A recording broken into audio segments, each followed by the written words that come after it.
하나님 말씀 창세기 33장 1절부터 4절을 교독하겠습니다. 야곱이 눈을 들어보니 에서가 400명의 장정을 거느리고 오고 있는지라 그가 자식들을 나누어 레아와 라헬과 두 여종에게 맡기고 여종들과 그들의 자식들은 앞에 두고 레아와 그의 자식들은 다음에 두고 라헬과 요셉은 뒤에 두고 자기는 그들 앞에서 나아가되 몸을 7번 땅에 굽히며 그의 형 에서에게 가까이 가니 에서가 달려와서 그를 맞이하여 안고 목을 얻어 맞추어 그와 입 맞추고 서로 우니라. 아멘. 할렐루야. 미국의 남침내교 신학자인 레리 엘 맥스웰이라고 하는 사람이 살아가는 데 있어서 5가지 위기가 있다, 이런 이야기를 했습니다. 첫째는 신체적 위기가 있다는 겁니다. 살아가다 보면 갑작스럽게 생각지 않았던 병이 찾아와서 나를 아프게 하거나 또는 갑작스러운 죽음에 직면하는 경우들을 만나게 되는데 이런 것들이 신체적인 위기다라는 거죠. 그런가 하면 자아의 위기도 있다는 겁니다. 이거는 자기의 존재의식에 대해서 고민하게 되고 힘들어하게 되는 그런 위기입니다. 그러니까 내가 뭐 하는지, 내가 왜 살아야 하는지 정신적으로 허탈해지면서 자꾸만 절망으로 치닫는 이런 우울한 마음들에 빠져있는 이런 어떤 자아의 위기가 있다. 세 번째는 인간관계의 위기가 있습니다. 주변의 사람들이 자꾸 나를 떠나거나 믿었던 사람들이 배신하거나 자꾸만 사람들과 멀어지는 대인관계가 단절되어지는 그런 데서 찾아오는 고독, 이런 것들이 바로 인간관계의 위기다라는 거예요. 네 번째는 환경적 위기가 있다는 겁니다. 자연재해라든지 전쟁의 어떤 위기와 같은 환경에서 닥치는 그런 위기들이 있다. 근데 이것보다 결정적인 가장 무서운 위기가 있는데 그거는 영적 위기다라는 겁니다. 그러니까 신앙의 문제인 거죠. 하나님과의 관계가 잘못될 때 찾아오는 그런 영적인 위기가 있다. 근데 이런 것을 가만히 생각해 보면서 지금은 이전보다 이런 것들의 위기 지수가 더 많이 올라간 때다라는 생각이 듭니다. 그러니까 여러분, 신체적 위기도 병원에 가보세요. 얼마나 아픈 환자들이 많은지. 전에는 알지도 못했던 그러한 온갖 병으로 고통당하고 있는 수많은 사람들이 있다는 겁니다. 그러니까 의학이 발달하면 이런 위기가 떨어질 것 같은데 아니요. 오히려 그런 위기 지수가 더 높아져 가고 있습니다. 자아 위기도 마찬가지입니다. 사람들이 가면 갈수록 더 우울증과 조울증과 공황과 공황장애 이런 것들이 사람들이 더 많이 고통당하고 있는 모습들을 보게 되죠. 그 위기지수가 더 올라간 겁니다. 이전보다. 인간관계 위기도 마찬가지입니다.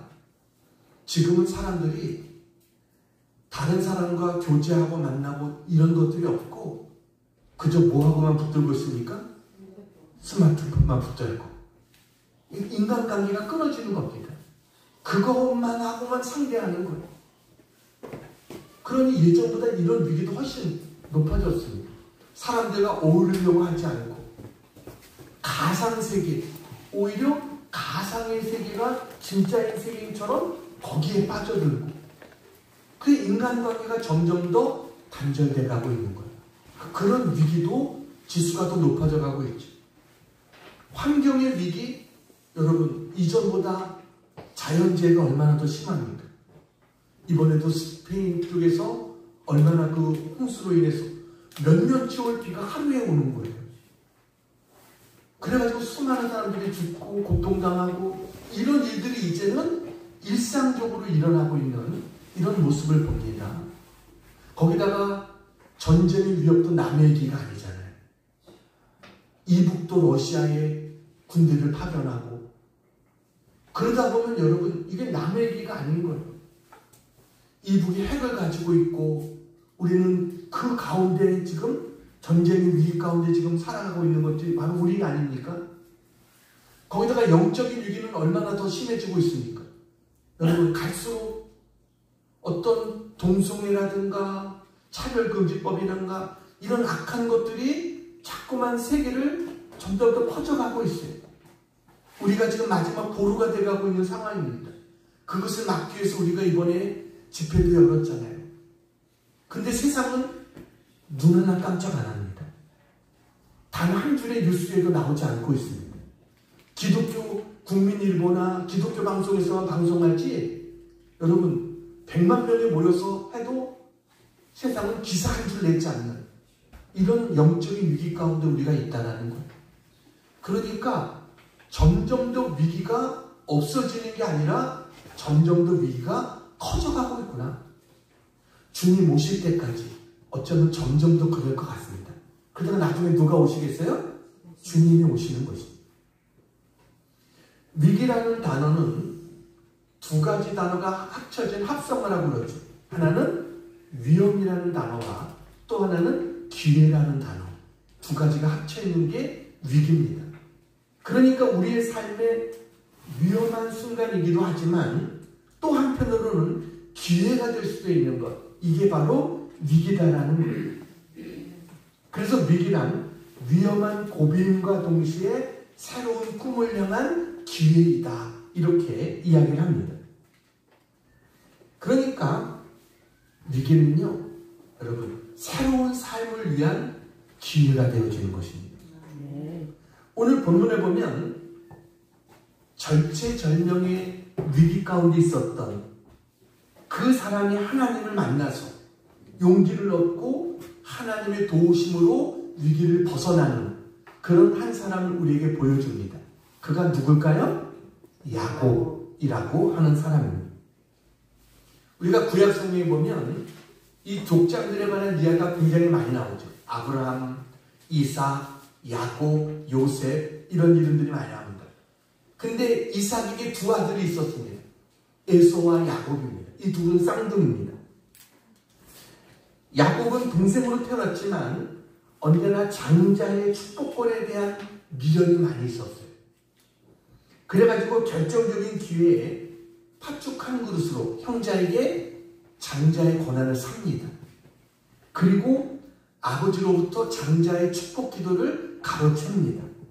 그래서 평화로운 가정에 불화가 일어나게 됐습니다. 어머니 리브가는 장자의 축복을 빼앗긴 에서가 앙심을 품고 야곱을 죽일 것을 염려해가지고 야곱에게 자기 친정인 하란으로 잠시 동안 피해 있으라 이렇게 그에게 야곱을 피난시킵니다.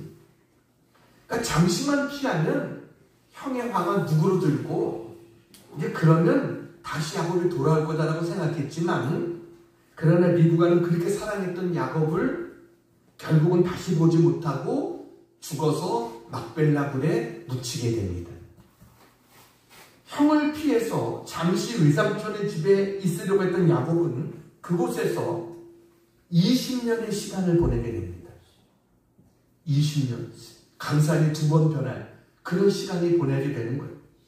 그동안에 아내는 4명이 되고요. 자식은 아들 11에 딸 하나 이렇게 두게 됩니다. 그저 그냥 지팡이 하나 가지고 도망치시 떠났던 야곱이 이제는 가족을 이루고 많은 짐승들을 데리고 부자가 돼가지고 고향으로 돌아가게 됩니다. 그런데 고향으로 20년 만에 돌아가는 것은 가슴 벅차고 기쁜 일이죠. 그렇지만 그의 앞에는 넘어야 될 문제가 있는 겁니다. 그거는 에서와의 문제였어요. 그래서 사람을 먼저 보냅니다. 그래가지고 자기가 고향으로 돌아간다는 소식을 전하고 거기에 대해서 에서가 어떻게 반응하는가 이것을 알아오도록 시킵니다. 그랬더니 자, 창세기 32장 6절 같이 한번 읽겠습니다. 창세기 32장 6절 시작. 사자들이 야곱에게 돌아와 이르되 우리가 주인의 형 에서에게 이른즉 그가 400명을 거느리고 주인을 만나려고 오더이다. 400명의 군사를 데리고 지금 오고 있다는 거예요. 야곱을 환영하려고 그러는 걸까요? 야곱은 두려웠습니다. 자기 인생의 최고의 위기를 맞이한 거예요. 야곱은 이제 난처하게 됐어요. 다시 이전의 자리로 돌아갈 수도 없어요. 의상천하고의 이제는 완전히 갈라섰기 때문에 다시 그곳으로 돌아갈 수도 없고, 그렇다고 앞으로 나갈 수도 없고, 이런 상황에 야곱이 처했습니다. 우리가 인생을 살다 보면 여러분 이와 같은 위기들을 만날 때가 있습니다. 갑자기 질병이 찾아오기도 하고요. 갑자기 잘 나가던 사업이 어려움을 당하기도 하고, 어떤 때는 그렇게 믿고 의지했던 사람으로부터 생각지 않았던 배신을 당해서 상처를 입기도 하고, 앞으로 나갈 수도 없고 뒤로 돌아갈 수도 없는 그와 같은 상황을 만날 위기 가운데 처할 때가 있다라는 겁니다. 자, 그러면 우리가 이런 인생의 위기를 만났을 때 어떻게 해야 되는가? 오늘 야곱의 이야기를 통해서 우리가 함께 그 답을 찾는 그런 시간 되기를 축복합니다. 자, 첫 번째 같이 한번 읽겠습니다. 시작. 기도해야 합니다. 첫 번째는 기도해야 합니다. 내 힘으로 해결할 수 없는 인생의 문제 앞에서 여러분 우리가 할 수 있는 것이 뭐냐? 그것은 바로 기도다라는 것입니다. 인생을 살다 보면 인간의 수단과 방법과 노력으로는 한계에 부닥치는 그런 때를 우리가 만나게 됩니다. 그럴 때 믿지 않는 사람은 어떻게 합니까? 낙심하고요, 절망하게 되고 원망하게 되고, 그리고 또 어떻게 해요? 그래도 인간적인 방법을 찾아보는 거예요. 어떻게 이것을 해결할 수 있을까? 그런데 우리 믿는 사람들은 어떻게 해야 되느냐라는 거죠. 야곱도 처음에는 인간적인 방법을 생각했습니다. 어떻게 하면 형의 마음을 누구로 드릴 수 있을까?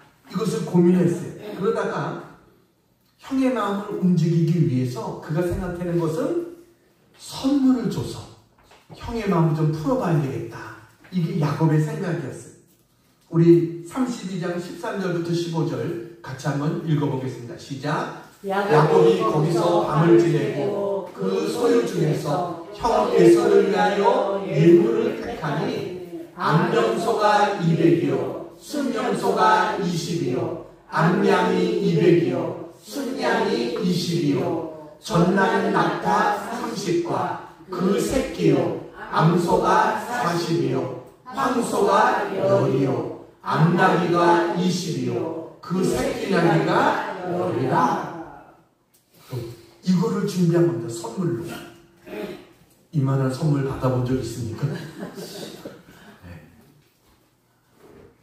그러면서 야곱이 가졌던 마음이 뭐냐? 20절입니다. 20절 같이 한번 읽겠습니다. 시작. 또 너희는 말하기를 주의 종 야곱이 우리 뒤에 있다 하라 하니, 이는 야곱이 말하기를 내가 내 앞에 보내는 예물로 형의 감정을 푼 후에 대면하면 형이 혹시 나를 받아주리라 함이었더라. 야곱은 자기를 죽이겠다고 기세등등한 그 형으로부터 일단 위기를 넘기기 위해서 선물을 준비했어요. 그런데 문제는 그 선물로 형의 마음이 풀릴 것 같아요? 안 풀릴 것 같아요?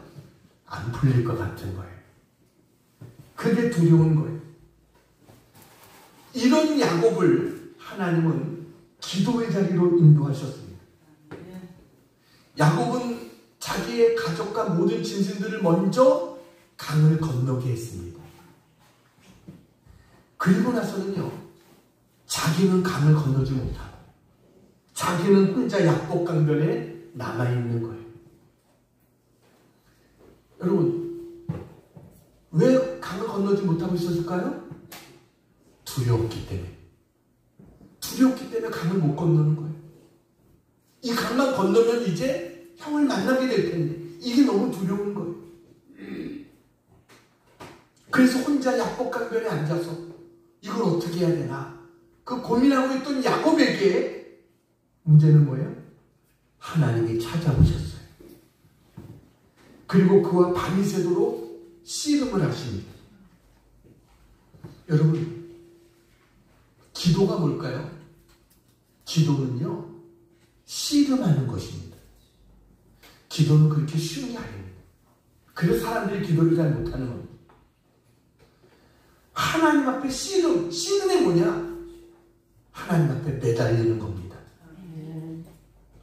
창세기 32장 26절 우리 같이 한번 읽겠습니다. 시작. 그가 이르되 날이 새려하니 나로 가게 하라. 야곱이 이르되 당신이 내게 축복하지 아니하면 가게 하지 아니하겠나이다.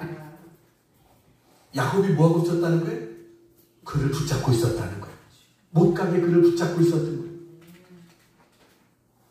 야곱은 하나님을 붙들고 매달렸어요. 밤새도록 하나님을 붙잡고 그에게 매달렸어요.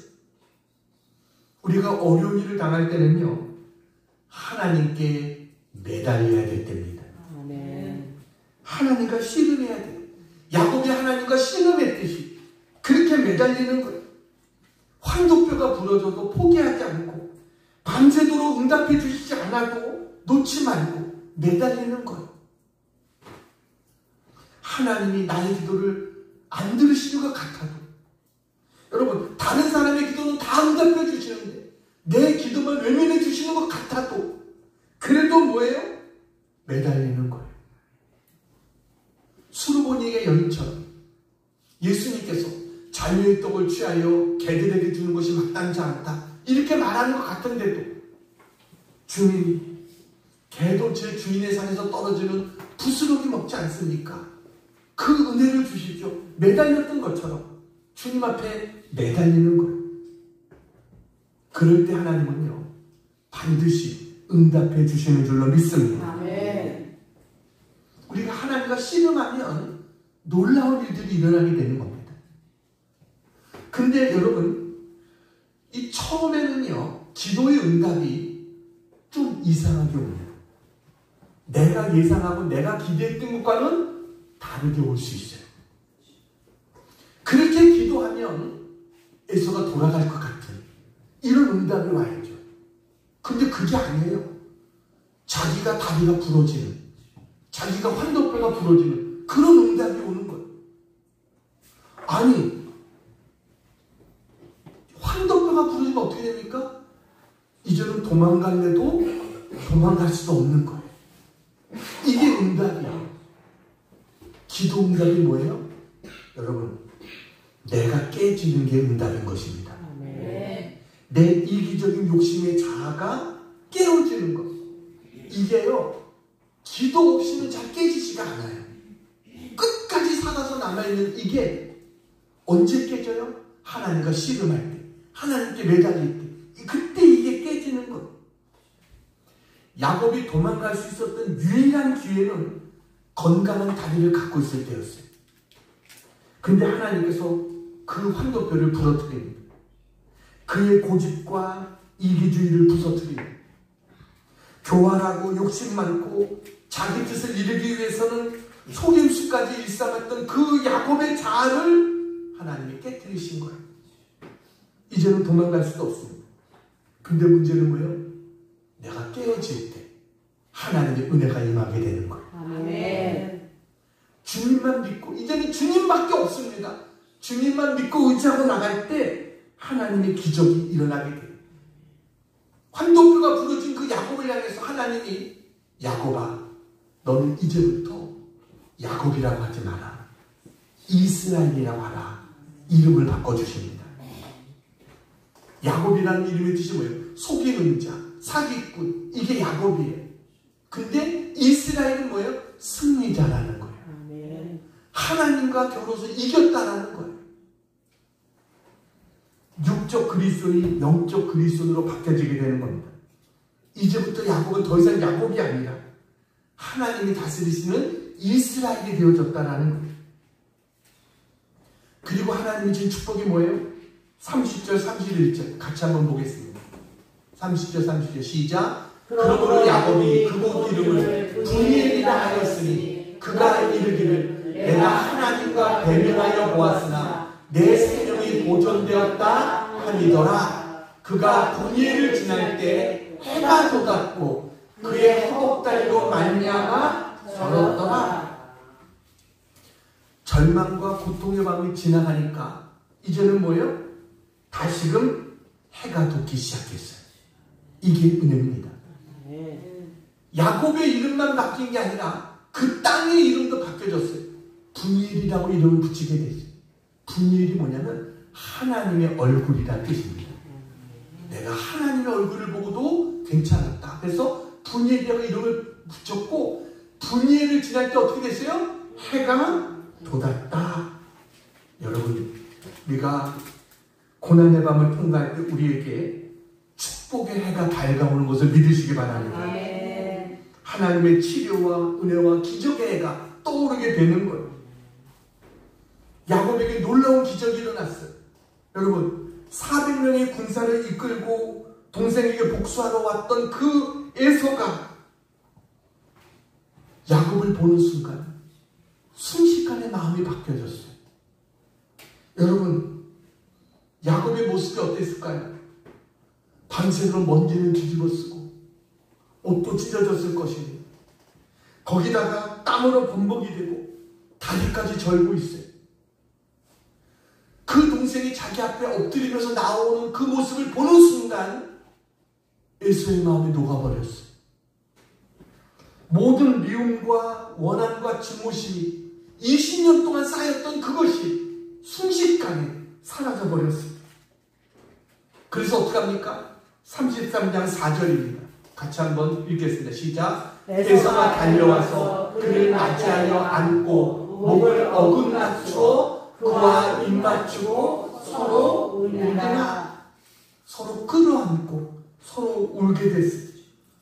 원수 같았던 형제가 서로 용서하고 서로 끌어안고 서로 우는 거예요. 하나님이 함께 하시면 이와 같은 기적의 역사들이 일어나게 되는 것을 믿으시기 바랍니다. 네. 기도하면 위기가 기회가 되어지는 거예요. 이것이 여러분 인간의 생각대로 되는 겁니까? 내 마음도 내 마음대로 못하는데 하나님이 역사하셔야 되는 거예요. 하나님의 마음을 움직이면 하나님이 사람의 마음도 움직여주시는 줄로 믿습니다. 기도하니까 이런 역사가 일어났어요. 사진 하나를 보여주세요. 네, 누군지 잘 모르시겠죠. 맨 오른쪽에 있는 분이 누구냐면 옥수수 박사 김순권 장로님이라고 하는 분입니다. 그야말로 아프리카에서 옥수수를 재배해서 기적의 옥수수 이 개발로 아프리카 사람들을 살리는 일에 힘쓰고 그 다음에는 북한으로 가서 북한 사람들도 살 수 있도록 옥수수 개발을 도왔던 분이 김순권 장로님이십니다. 저 왼쪽에서 두 번째가 부인입니다. 그 부인 왼쪽과 오른쪽에 그의 누나와 오빠예요. 근데 그 부인도 이산가족이에요.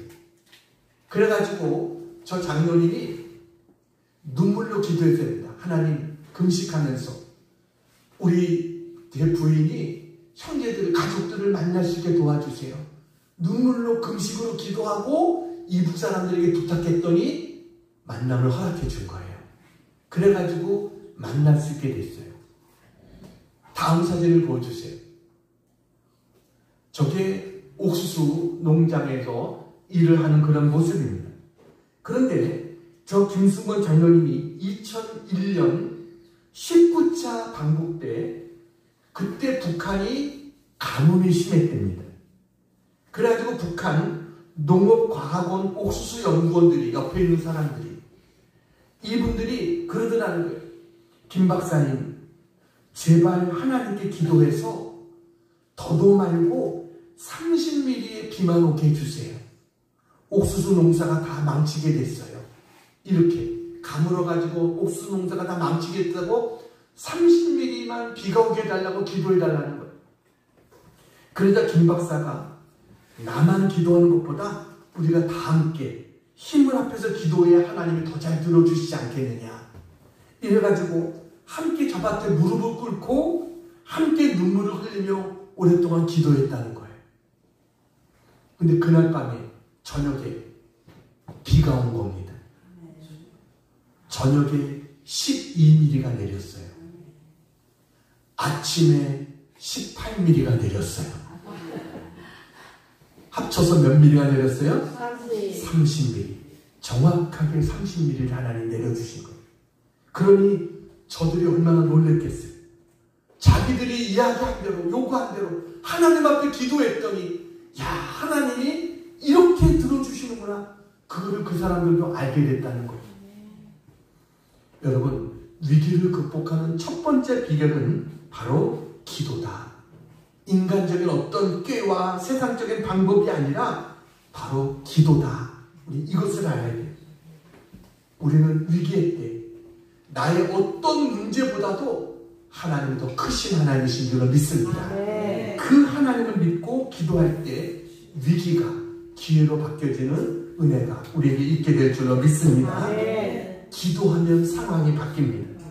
아무리 어려운 일을 당해도 아무리 캄캄하고 절망스러운 상황이라도 기도하면 하나님이 바꿔주시는 그러한 은혜가 있다라는 것입니다. 자, 두 번째 같이 한번 읽겠습니다. 시작. 겸손해야 합니다. 자, 여기서 중요한 게 있습니다. 여러분, 야곱이 밤새도록 하나님과 씨름하면서 기도했어요. 근데 응답은 전혀 다른 방법으로 왔다고 그랬죠.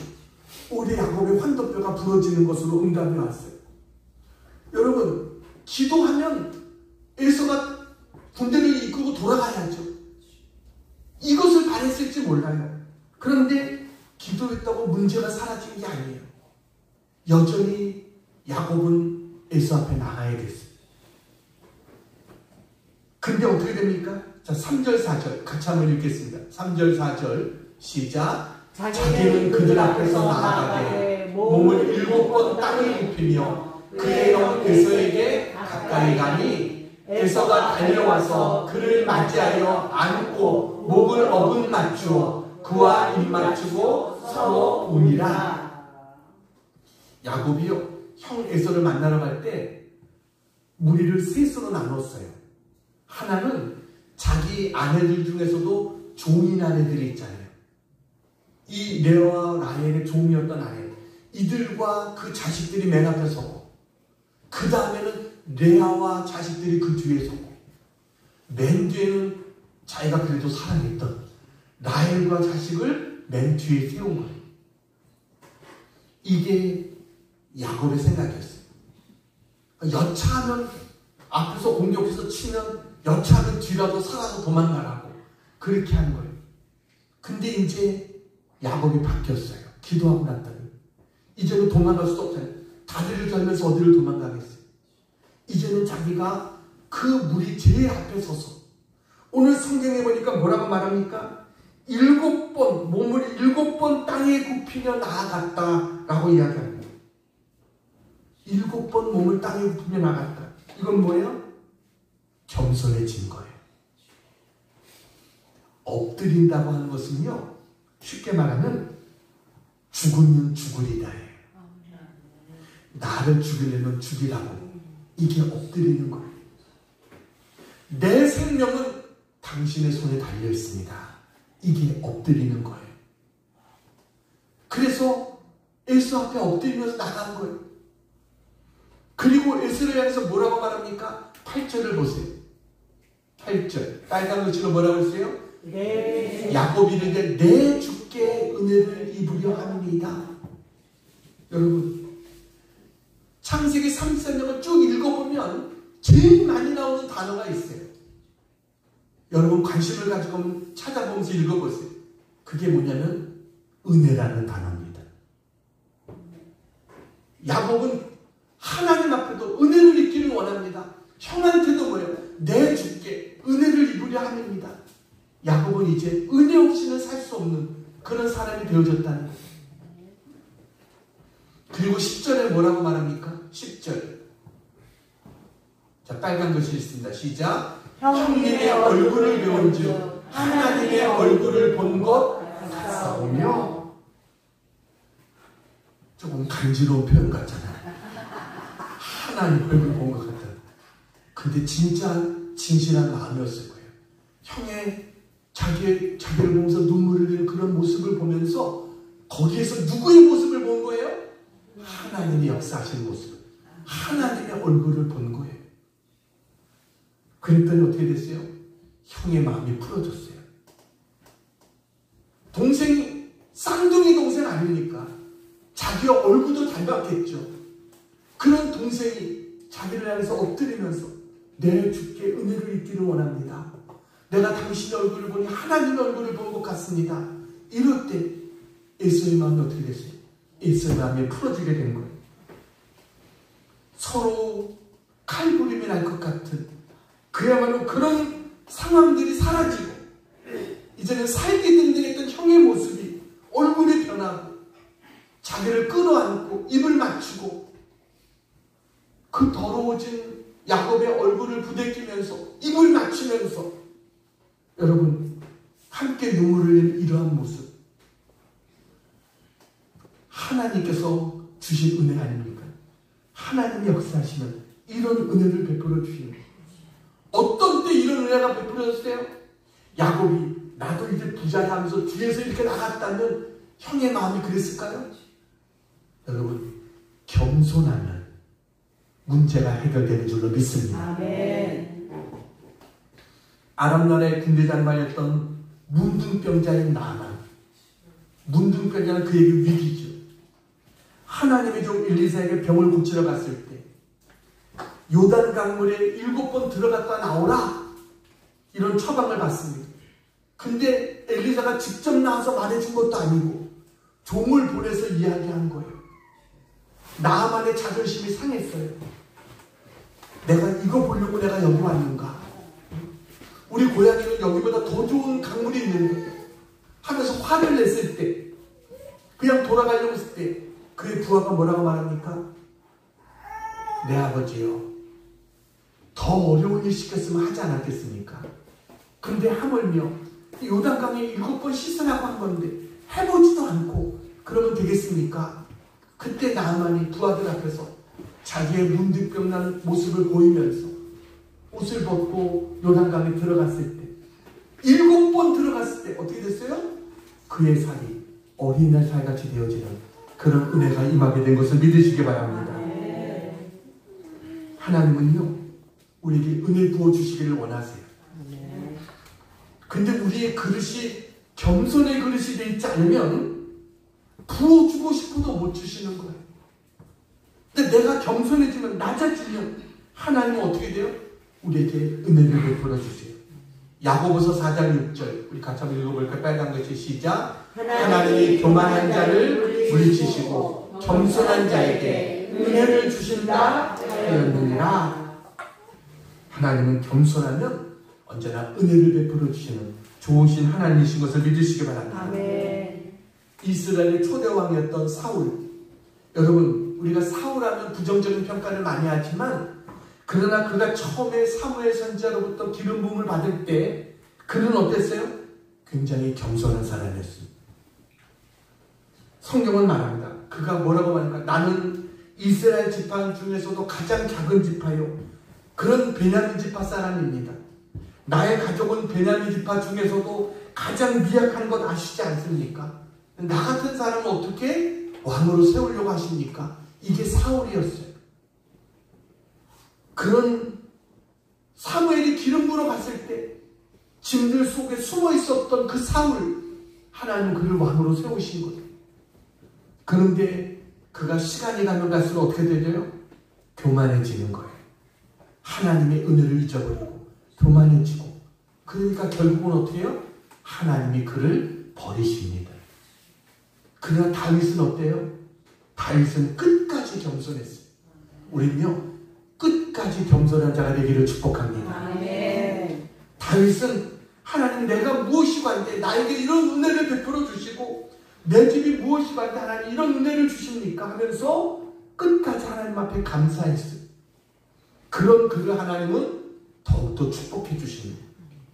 하나님은요, 겸손함을 쓰시고 겸손함은 은혜를 베풀어 주시는 것을 믿으시기 바랍니다. 아멘. 과학자며 정치가였던 벤자민 프랭클린, 이 사람이 어느 날 친구 집에 갔다가 문지방에 머리를 꽉 부딪힌 거예요. 그래가지고 막 너무 아파하는데 그 모습을 본 그의 선배가 그에게 이렇게 이야기했대요. 자네 지금 우리 집에 와서 좋은 선물을 받은 거네. 세상을 살아가려면 고개를 조금 숙이세요. 그러면 머리를 부딪힐 일도 없고 마음 상할 일도 없을 것에, 이렇게 얘기해 줬어요. 그는 그 말을 마음에 담고 살았다는 거예요. 그래가지고 항상 머리를 숙이는, 자기를 낮추는 그런 훈련을 했더니 하나님은 그를 어떻게 했어요? 대통령까지 높여주셨던 거예요. 여러분, 내 머리를 조금 숙이면 문제될 게 없는 거예요. 왜 싸움이 일어나고 왜 원수가 되고 그럽니까? 다 내가 잘났기 때문인 겁니다. 내가 최고고 내가 잘났는데, 근데 뭐예요? 우리가 고개를 낮추면 모든 문제가 풀어지는 거예요. 하나님과의 관계에서도 마찬가지입니다. 하나님 앞에서도 낮아지면, 내가 겸손해지면 하나님 은혜가 없이는 난 안 됩니다. 하나님 저를 긍휼히 여겨 주시고 불쌍히 여겨 주시고 은혜를 베풀어 주세요. 하나님 앞에 낮아지면 하나님은 은혜를 베풀어 주세요. 아멘. 역대하 7장 14절 같이 한번 읽겠습니다. 시작. 내 이름으로 일컫는 내 백성이 그들의 악한 길에서 떠나 스스로 낮추고 기도하여 내 얼굴을 찾으면 내가 하늘에서 듣고 그들의 죄를 사하고 그들의 땅을 고칠지라. 아멘. 여러분, 이 말씀은요, 조지 워싱턴 대통령과 아브라함 링컨 대통령이 대통령 취임식 때 인용했던 말씀입니다. 그들이 이 말씀을 붙잡고 살았다는 거예요. 그랬더니 하나님 뭐예요? 그들에게 은혜를 베풀어 주시고 그들의 때 나라에도 은혜를 베풀어 주셨죠. 여러분, 위기를 극복하는 두 번째 비결, 그것은 뭐예요? 겸손이다. 겸손한 자가 되기를 축복합니다. 자, 세 번째 같이 한번 읽겠습니다. 시작. 절제해야 합니다. 위기를 만났을 때 어떻게 해야 된다고요? 절제해야 된다. 야곱이 에서와 극적으로 화해했어요. 그랬더니 에서가 너무 좋아하면서 야곱에게 말합니다. 우리 이제 돌아가자. 내가 앞장설게 라고 이야기를 해요. 정말 20년 만에 만난 형제의 아름다운 화해의 모습입니다. 그런데 형이 이제 앞장서서 같이 가자 이렇게 말할 때 야곱이 뭐라고 말하냐면 13절 14절입니다. 같이 한번 읽겠습니다. 시작. 야곱이 그에게 이르되 내 주도 아시거니와 자식들은 연약하고 내게 있는 양떼와 소가 새끼를 데리고 있은즉 하루만 지나치게 몰면 모든 떼가 죽으리니 청하건대 내 주는 종보다 앞서 가소서. 나는 앞에 가는 가축과 자식들의 걸음대로 천천히 인도하여 세일로 가서 내 주께 나아가리라. 그러니까 야곱은 형에게 형 먼저 가라고, 나는 이 가족들과 짐승들을 데리고 천천히 뒤따라가겠다 이렇게 이야기합니다. 여러분, 이게 우리에게 주는 교훈이 뭘까요? 우리의 인생의 위기가 해결되었다고 갑자기 무리해서는 안 된다는 겁니다. 여러분, 우리는 자기의 페이스를 지켜야 돼요. 그러니까 이 말은 뭐냐?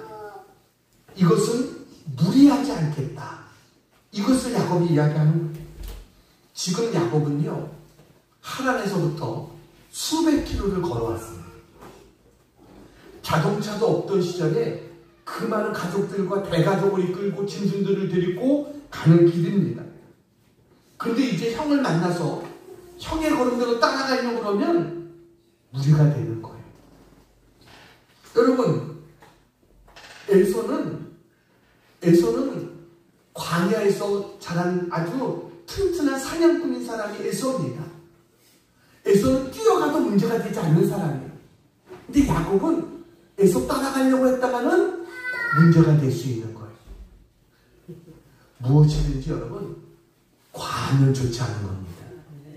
과자 들어가면 그렇잖아요. 과식 안 좋잖아요. 과로, 과음, 뭐 과장, 뭐 하여튼 과자 들어가면 좋지 않은 거예요. 그러니까 야곱은 무리하지 않고 천천히 자기의 걸음대로 가겠다는 거예요. 문제는 뭐예요? 하나님의 시간표대로 가겠다는 겁니다. 야곱의 목표가 어딥니까? 베델입니다. 그런데 여기는 뭐 몇 시까지 가야 된다, 며칠까지 가야 된다, 이게 없는 거예요. 그냥 천천히 우리의 걸음대로 그 목표를 향해서 가면 되는 거예요. 하나님이 허락하시는 행보대로 한 걸음 한 걸음 가면 되는 겁니다.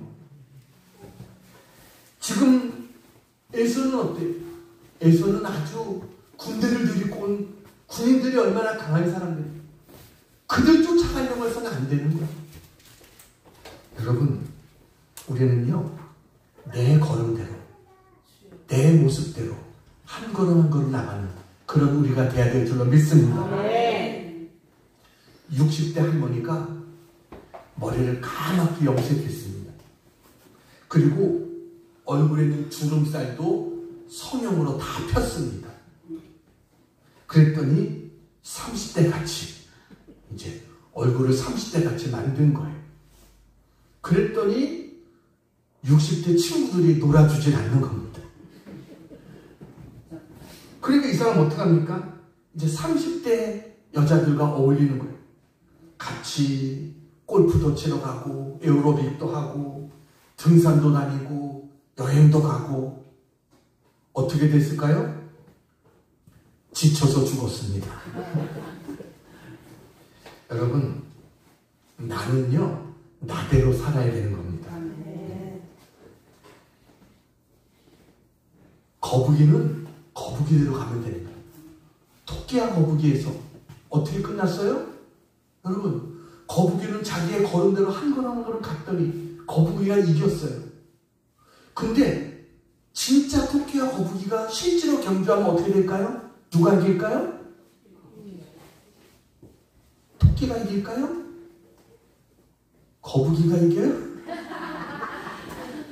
여러분, 땅에서 경주하면 토끼가 이기고 물에서 경주하면 거북이가 이기는 겁니다.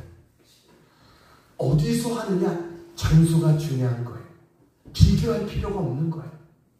하나님은요, 각자에게 주신 사명과 각자에게 주신 은사가 있는 거예요. 우리는 그거 가지고 다른 사람과 비교하지 않고 우리 한 걸음 한 걸음 우리는 최선을 다해서 믿음으로 나아가면 하나님이 그를 축복해 주시고 인도해 주실 줄 믿습니다. 이제 한 가지 이야기하고 마치려고 합니다. 사진 하나 보여드리겠습니다. 저분이 뭐냐면 2017년 다니엘 기도회 9일차에 간증했던 송범주라고 하는 목사님이시죠. LA 선한 청지기 교회 목사님이십니다. 저분이 다니엘 기도에서 간증한 그런 내용입니다. 저분이 사춘기였을 때 아버님의 사업이 망했다는 겁니다. 하루아침에 빚더미에 올라앉았대요.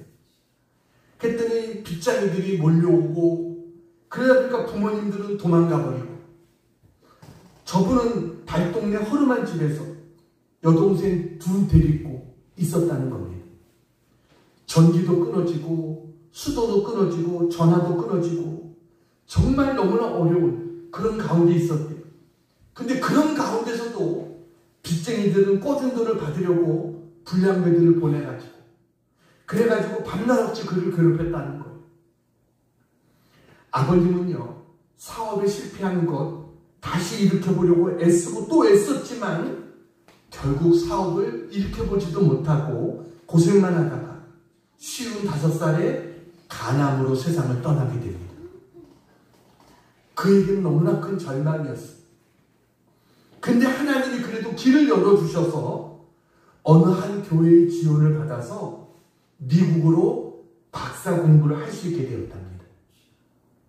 그래서 하나님 은혜 가운데 미국에 가서 공부하고 있는데 아버지가 돌아가신 다음에 그 아버지가 남긴 빚을 갚고 자녀들을 돌보기 위해서 밤과 낮을 아끼지 않고 몸을 던져 일하던 어머니가 뇌종양 말기 진단을 받고 또 돌아가시게 된 거예요. 한국에 돌아와서 장례식을 치르고 이제 미국에 왔는데 저분의 그 막내 아들 준영이가 3년 동안 밤마다 울더랍니다. 그런데 나중에 알고 보니까 자폐증 판정을 받게 된 거예요. 아버지 돌아가셨고 어머니 돌아가셨고 그야말로 자기 자식 자폐증 판정을 받고 그러다 보니까 주변의 사람들도 자기에게 고개를 돌리더라는 거예요. 그의 삶이 하루아침에 완전히 무너지게 됐다는 겁니다. 박사과정도 다 마치지 못하고 나는 이제 실패자야. 자기를 후원해준 교회에도 미안하고 자기를 그토록 잘 도와준 교수님에게도 미안해서 이제는 하나님 앞에 그냥 원망하면서 하나님 앞에 기도했다는 거예요.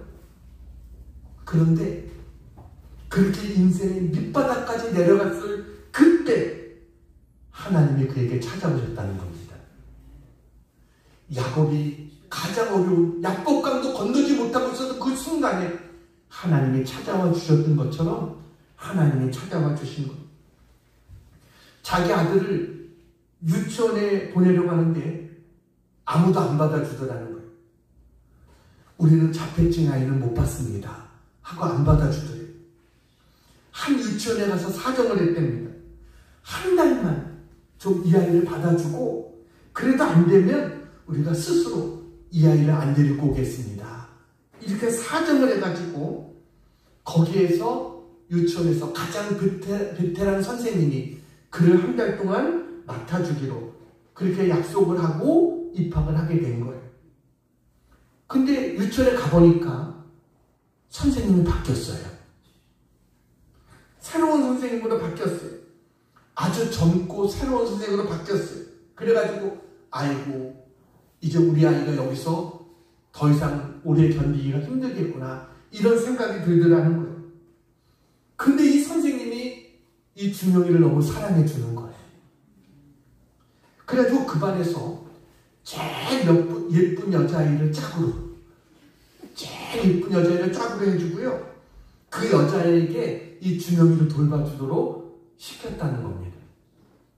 근데 얘가 이 준영이를 얼마나 잘 돌봐주는지 나중에는요 그 여자아이의 부모님에게 너무 고마워가지고 그 여자에게 부모님이 가서 아이고 당신의 딸이 우리 준영이를 너무 잘 봐줘서 우리 아이가 장애가 있는데 이렇게 잘 봐줘서 너무 감사하다고 이야기했더니 그 딸의 어머니가 또 그러더라는 거예요.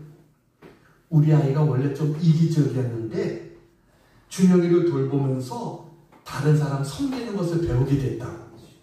그래가지고 오히려 우리가 감사하다고. 그 어머니가 도리어 감사하다고 하는 거예요. 그걸 통해서 하나님의 사랑을 깨닫게 된 거예요. 아, 하나님이 우리 가정을 그래도 이렇게 돌봐주시고 계시구나. 이렇게 우리에게 사랑을 베풀어 주시고 있구나. 그야말로 모든 것이 끝났다고. 그야말로 손을 놓고 있을 때 이제 다 끝났어. 이렇게 생각했는데 오히려 하나님께서 그를 찾아와 주셔서 만나 주시고 자기의 자녀에게 오히려 은혜를 베풀어 주시고 그래서 준영이 때문에 준영의 영향을 받아서 가정 모두가 진로가 바뀌었다는 겁니다. 딸은 대학에서 특수교육을 공부하고 사회 저소득층을 위해서 일하는 자가 됐고요. 아내는 기도의 사역자가 되었고 자기는 이제 야망 있는 목사에서 한 영혼을 사랑하는 신실한 주의 종으로 자기의 삶이 바뀌었다. 이렇게 저분이 간증을 했어요. 그리고 자기는 하나님의 은혜로 인생을 살아가게 됐다고 고백하면서 자기의 간증을 담아서 사진을 보여주세요. 네, 책 제목이 뭐예요? 오후 5시에 온 사람. 네, 이런 책을, 자기의 간증을 담은 책을 내게 됐습니다. 오후 5시에 온 사람이 뭐예요?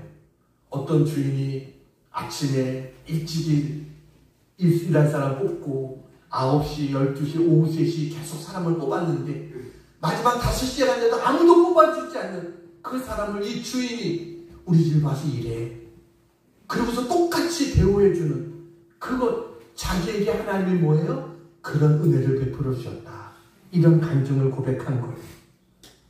그래가지고 지금은 뭐예요? 이분이 LA 선한 청지기 교회를 행복하게 목회하는 그러한 사람이 되어졌다. 그리고 자백증 아들이 오히려 이제는 뭐예요? 하나님의 선물로, 이제는 하나님의 선물로 여기고 오히려 그 아이를 잘 돌보고 있다. 이런 간증을 이분이 이야기했어요. 목사님 믿음으로 이렇게 고백했습니다.